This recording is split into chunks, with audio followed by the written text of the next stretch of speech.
nanti bikin agenda saat Ramadan. Ya, supaya nggak pusing nanti. Kalau masuk hari pertama apa yang dikerjakan, hari kedua apa yang dikerjakan, subuh apa, siang apa, sore apa. Cuman nanti saya berikan 3 yang pokok ini. Ada 3. 1, meningkatkan sholat. Saya ulang ya, meningkatkan apa? Sholat. Kalau meningkat secara singkatnya berarti bertambah dari yang sekedar fardu, tambah dengan apa? Sunnah. Maka dari sekarang keluarkan semua jenis sholat-sholat sunnah. Keluarkan dari sekarang apa saja, siang dan malamnya. Yang rawatib, ada berapa rawatib? Rawatib 12. Ya, rawatib itu yang melekat dengan sholat fardu dan menentukan untuk memperbaiki sholat fardu. Menambah. Jadi kalau kurang khusyuk ditambah dengan sunnahnya disebut rawatib. Bisa sebelum, bisa setelah sholat fardu. Ada 12 dari hadis Nabi sallallahu alaihi wasallam. Man shalla isnatai asyrata raka'atan, siapa yang sholat 12 rakaat fi yaumin wa lailatin, yang mengiringi sholat fardu siang dan malam. Ya, bunyalahu bihinna baitun fil jannah, maka akan dibangunkan baginya satu rumah di surga kalau konsisten menunaikan 12 itu sampai meninggal dunia. Sahabat yang mendengar itu mengatakan kompak semuanya, sejak mendengar hadis itu kami usahakan istiqomah sampai meninggal tidak meninggalkannya. 12 itu 2 sebelum subuh, cepat. 4 sebelum zuhur, 2 setelah zuhur, 2 setelah maghrib, 2 setelah isya. 2 rakaat sebelum subuh, 4 rakaat sebelum zuhur. Kalau nggak bisa 4 rakaat karena terbatas waktunya, boleh 2 rakaat khusus untuk sebelum zuhur. Kalau nggak bisa 4, boleh berapa?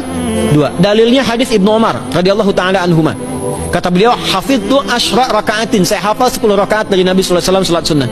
Maka menyebutkan sebelum zuhur 2 rakaat. Baik, jadi 12 ya. 2 sebelum subuh, 4 sebelum zuhur, 2 setelah zuhur, 2 setelah maghrib, 2 setelah isya. Ini yang disebut dengan rawatib. Jamak dari kata ratib. Di luar ini mutlak. Mutlak ini ada yang berdampingan dengan salat fardu, ada yang terpisah. Contoh yang berdampingan, 4 rakaat sebelum asar. 4 rakaat ini bukan disebut rawatib, tapi salat mutlak. Cuma waktunya berdampingan dengan salat fardu. Jadi dia nggak memengaruhi salat fardu, cuma punya keutamaan sendiri. Apa keutamaannya? Hadis Ibnu Umar radhiyallahu taala anhuma, ketika beliau menyampaikan qala Nabi sallallahu alaihi wasallam rahimallahu ra'an shalla qabla al-'ashri arba'an. Allah akan menambahkan rahmat pada orang yang terbiasa salat 4 rakaat sunnah sebelum salat asar. Jelas ya? Baik. Kemudian apalagi setelah itu? Salat di antara adzan dan iqamah. Ya, di antara adzan dan iqamah. Tahiyatul masjid. Apalagi misalnya salat duha. Duha dibagi 3.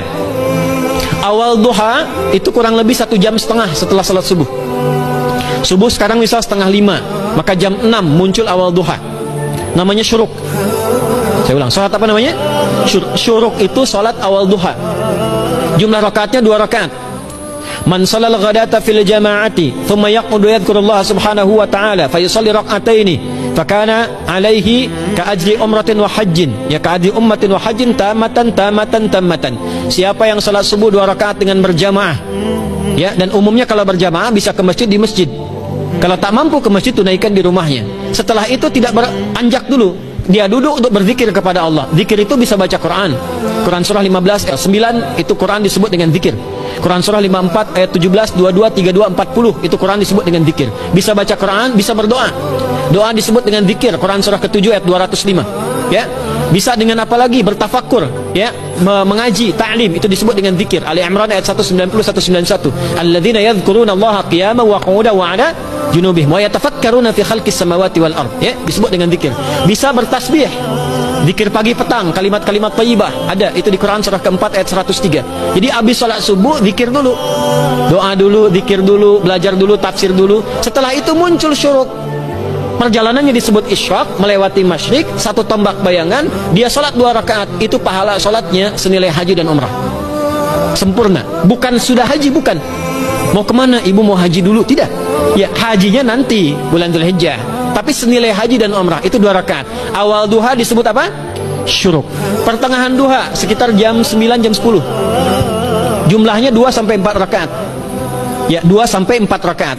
Apa fungsinya? 1, mengganti seluruh zikir yang ada dalam tubuh kita. Mata berzikir, telinga berzikir, lisan berzikir, bisa diganti dengan 2 rakaat duha. Itu waktunya pertengahan duha. Kurang lebih dari jam 8, 9, 10 lah, kurang lebih 3 jam itu, ya.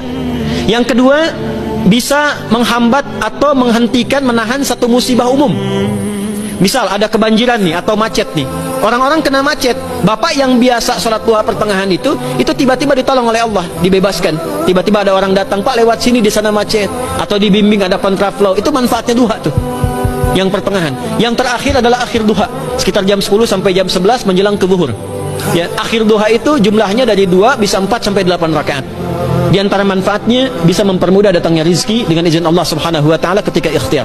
Itu duha. Nanti ke malamnya silahkan tahajud, tingkatkan tarawihnya sampai ditutup dengan witir.